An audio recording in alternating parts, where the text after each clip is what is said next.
안녕하십니까, 임규명입니다. 전기산업기사 2014년도 제1회 전기설비 기술기준 기출문제 해설 진행해 보도록 하겠습니다. 전기설비 기술 기준은 제가 문제와 해설에 줄을 쳐가면서 진행을 할 거거든요. 이렇게 하는 이유는 전기설비 기술 기준 복습하실 때 문제를 전체 다 보시지 말고 줄친 부분만 빠르게 여러 번 보시라고 제가 줄을 쳐가면서 진행을 할 거예요. 그래서 제가 줄친 부분 같이 줄 쳐가면서 진행해 주시면 되겠습니다. 자, 그럼 시작해 보도록 하겠습니다. 81번 특고압용 변압기로서 변압기 내부 고장이 발생할 경우 경보 장치를 시설하여야 할 뱅크 용량의 범위는? 자, 답은 2번이고요. 한국전기설비규정 351.4 특고압용 변압기의 보호장치 관련된 내용을 보면 경보장치 여기 있죠. 경보장치를 이제 시설해야 할 뱅크 용량은 5000kVA 이상 10,000kVA 미만, 5000kVA 이상 10,000kVA 미만. 답은 2번이 되겠습니다. 다음 문제 갈게요. 82번 저압 가공전선이 철도 또는 궤도를 횡단하는 경우에 레일 면상의 높이는 몇 미터 이상이어야 하는가? 답은 4번이 되겠습니다. 자, 해설을 보면 한국전기설비규정 332.5 고압 가공전선의 높이, 저압 가공전선의 높이 똑같은 규정을 적용합니다. 이때 철도 또는 궤도를 횡단하는 경우에는 레일 면상 6.5m다 되어 있지요. 암기하고 다음 문제 넘어갈게요. 83번 고압 옥상 전선로의 전선이 다른 시설물과 접근하거나 교차하는 경우 이들 사이의 이격거리는 몇 미터 이상이어야 하는가? 자, 한국전기설비규정 331.14.1 고압 옥상 전선로의 시설에 관련된 내용을 보면 고압 옥상 전선로의 전선이 다른 시설물과 접근하거나 교차하는 경우 고압 옥상 전선로의 전선과 이들 사이의 이격거리는 0.6m 이상이어야 한다 라고 되어 있지요. 그래서 답은 규정에는 0.6m지요. 근데 문제에서는 cm를 물어봤습니다. 그래서 60cm가 답이 되겠습니다. 다음 문제 갈게요. 84번 지중전선로의 매설 방법이 아닌 것은 한국전기설비규정 334.1 지중전선로의 시설에 관련된 내용을 보면 지중전선로는 전선의 케이블을 사용하고 또한 관로식, 암거식 또는 직접 매설식에 의하여 시설한다 라고 되어 있지요. 그러면 관로식, 암거식, 직접 매설식이 지중전선로의 매설 방법이고 인입식은 언급이 없지요. 그래서 답은 2번이 되겠습니다. 다음 문제 볼게요. 85번 동일 지지물의 고압 가공전선과 저압 가공전선을 병가할 때 같이 가설할 때를 얘기하는 거예요. 저압 가공전선의 위치는 답은 2번입니다. 저압 가공전선을 고압 가공전선 아래에 시설한다. 자, 한국전기설비규정 332.8 고압 가공전선 등의 병행 설치에 관련된 내용을 보면 저압 가공전선과 고압 가공전선을 동일 지지물에 시설하는 경우 저압 가공전선을 고압 가공전선 아래로 하고 별개 완금류에 시설하여야 한다 라고 되어 있지요. 네, 그래서 답은 2번이 되겠습니다.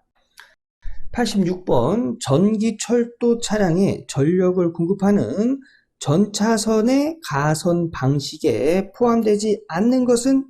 자, 한국전기설비규정 402 전기철도의 용어 정의에 보면 가선 방식에서 전기철도 차량에 전력을 공급하는 전차선의 가선 방식으로는 가공 방식, 강체 방식, 제3 레일 방식으로 분류한다 라고 되어 있죠. 그러면 여기에 포함되지 않는 건 4번 지중 조가선 방식이 되겠습니다. 암기하고 다음 문제 넘어갈게요. 87번 시가지에 시설하는 특고와 가공전선로의 철탑의 경가는 몇 미터 이하이어야 하는가? 답은 400m 이하입니다. 한국전기설비규정 333.1 시가지 등에서 특구와 가공전선로의 시설에 관련된 내용을 보면 시가지 등의 특구와 가공전선로의 경관 제한해서 철탑 400m 400m라고 되어 있죠. 400m 이하가 되는 거예요. 그래서 답은 4번이 되겠습니다. 다음 문제 볼게요. 88번 고압 가공전선이 가공 약전류 전선과 접근하는 경우 고압 가공전선과 가공 약전류 전선 사이에 이격거리는 몇 미터 이상이어야 하는가? 전선이 케이블인 경우. 자, 한국전기설비 규정 332.13 고압 가공전선과 가공 약전류 전선 등의 접근 또는 교차 관련된 내용을 보면 고압 가공전선이 가공 약전류 전선 등과 접근하는 경우는 고압 가공전선과 가공 약전류 전선 등 사이의 이격거리는 0.8m인데 전선이 케이블이라고 했죠. 전선이 케이블인 경우에는 0.4m 이상일 것. 문제에서는 센티미터죠. 0.4m면 40cm가 되겠습니다. 그래서 답은 3번이 되겠습니다. 다음 문제 볼게요. 89번 전기 욕기에 전기를 공급하는 전원장치는 전기 욕기용으로 내장되어 있는 2차 측 전로의 사용 전압을 몇 볼트 이하로 한정하고 있는가? 자, 한국전기설비 규정 241.2.1 전기욕기의 전원장치 관련된 내용을 보면 전기욕기에 전원을 공급하기 위한 전기욕기용 전원장치 내장되어 있는 전원변압기 2차 측 전로의 사용 전압은 10V 이하인 것에 한한다 라고 되어 있죠. 전원장치는 전기용품 및 생활용품 안전관리법에 의한 안전기준에 적합하여야 한다. 그래서 10V 이하로 한정한다. 그래서 답은 2번이 되겠습니다.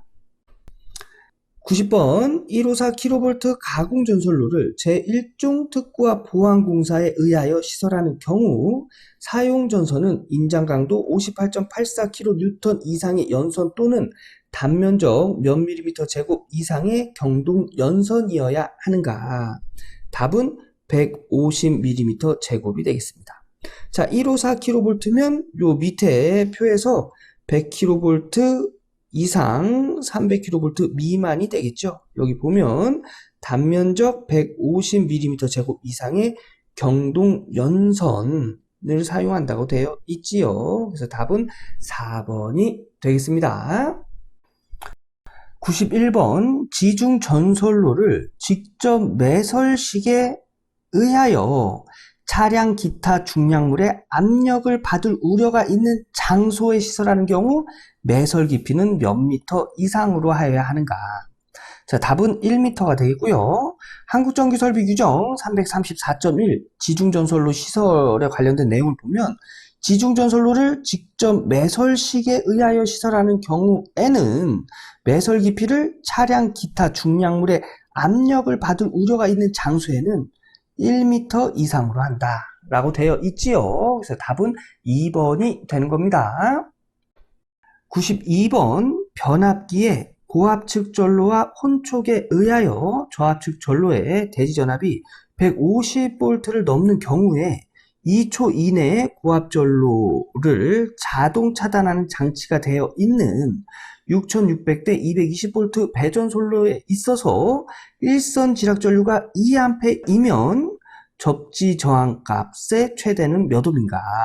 자, 한국전기설비 규정 142.5 변압기 중성점 접지에 관련된 내용을 보면 1초초가 2초 이내 1초초가 2초 이내에 고압 특고압 전로를 자동으로 차단하는 장치를 설치할 때는 일선 지락 전류로 300을 나눈 값 이하. 이게 무슨 얘기냐면 1초 또는 2초 이내 접지 저항값은 일선 지락분의 300으로 계산을 한다는 얘기예요.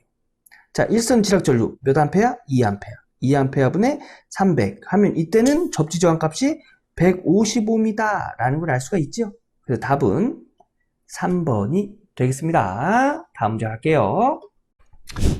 93번 발전기, 전동기, 조상기, 기타 회전기, 회전 변류기 제외에 절연 내력 시험 시 시험 전압은 권선과 대지 사이에 연속하여 몇 분 이상 가하여야 하는가? 답은 10분이 되겠습니다. 한국전기설비 규정 133 회전기 및 정류기의 절연 내력을 보면 여기 발전기, 전동기, 조상기, 기타 회전기, 회전 변류기를 제외한다. 여기에서의 시험 방법을 보시면 권선과 대지 사이에 연속하여 10분간 가한다 라고 되어 있지요. 답은 10이 되겠습니다. 10분 암기하고 다음 문제 넘어갈게요. 94번 고압 가공전선이 상부 조영제와 위쪽으로 접근 시 가공 전선과 조영제의 이격거리는 몇 미터 이상이어야 하는가? 자, 한국전기설비 규정 332.11 고압 가공 전선과 건조물의 접근 관련된 내용 보면 상부 조영제, 위쪽은 조영제 사이의 이격거리는 2m다 라고 되어 있지요. 2m. 그래서 답은 4번이 되겠습니다. 다음 문제 할게요.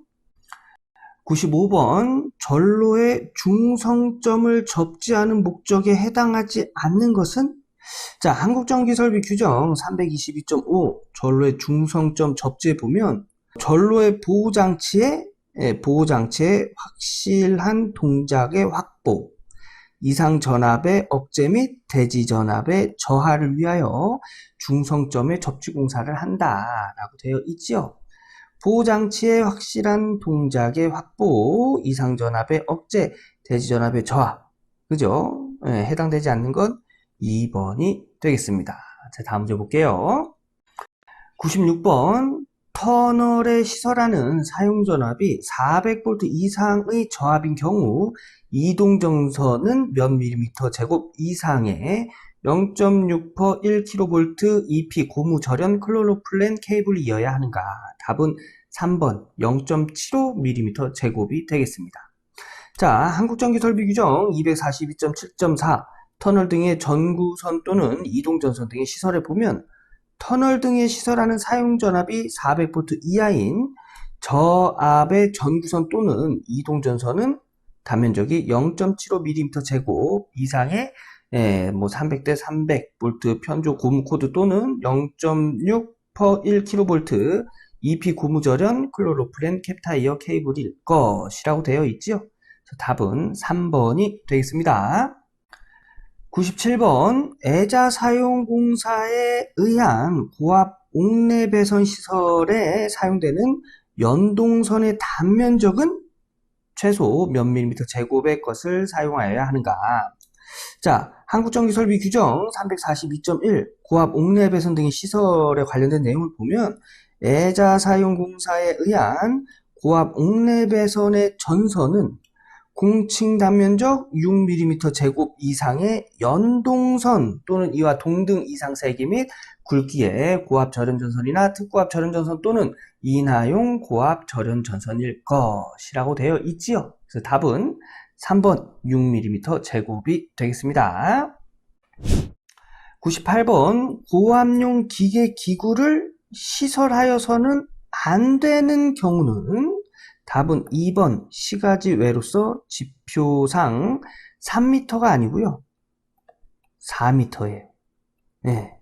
그래서 3m는 안 된다는 얘기예요. 그래서 2번이 되는 거고요.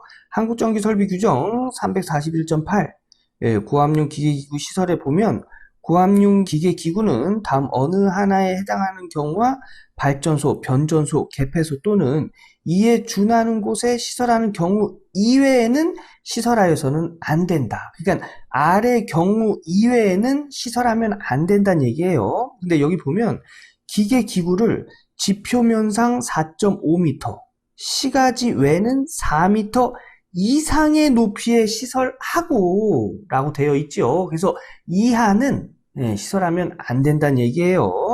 근데 3m 이하죠. 그래서 시설이 안 되는 경우는 2번이 되겠습니다. 다음 문제 갈게요. 99번 765kV 특고압 가공전선이 건조물과 2차 접근 상태로 있는 경우 전선의 높이가 최저 상태일 때 가공전선과 건조물 상부와의 수직거리는 몇 미터 이상이어야 하는가? 자, 답은 28m 이상이 되겠습니다. 한국전기설비규정 333.23 특과 가공전선과 건조물의 접근 관련된 내용을 보면 사용전압이 400kV 이상의 특과 가공전선이 건조물과 2차 접근 상태로 있는 경우 전선의 높이가 최저 상태일 때 가공전선과 건조물의 상부, 여기서 상부는 지붕, 챙, 여기서 챙은 이제 차양을 이야기하는 거예요. 그리고 옷 말리는 곳, 기타 사람이 올라갈 우려가 있는 개소, 이런 걸 이제 상부라고 한다는 얘기입니다. 상부와 수직거리 28m 이상일 것이라고 되어 있지요. 그래서 답은 28m, 4번이 되겠습니다. 100번, 전력 보안 통신용 전화 설비를 시설하지 않아도 되는 경우는 답은 4번이 되겠습니다. 한국전기설비규정 362.1 전력보안통신설비의 시설 요구사항을 보면 발전소, 변전소 및 변환소에 관련된 내용이 나오는데요. 여기 보면 수력설비 중 필요한 곳, 그리고 수력설비에 안전상 필요한 양수소 및 강수량 관측소와 수력발전소 간, 수력설비의 강수량 관측소와 수력발전소 간이라고 되어 있지요. 그래서 1번은 통신용 전화 설비를 시설하여야 되는 곳이고요. 2번 동일 수계에 속하고 안전상 긴급 연락이 필요가 있는 수력발전소 상호간, 동일 수계에 속한 수력발전소 상호간, 이것도 통신용 전화 설비가 시설이 돼야 되는 곳이고요.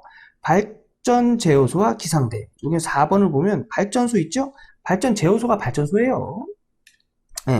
발전소, 변전소, 개폐소, 급전소 및 기술원 주재소와 전기설비 안전상 긴급 연락이 필요가 있는 기상대, 축구소, 소방서 및 감시, 계측, 시설물 등의 사이. 그래서 발전 제어소와 기상대도 통신용 전화 설비를 시설해야 됩니다. 4번은 관련 내용이 없지요.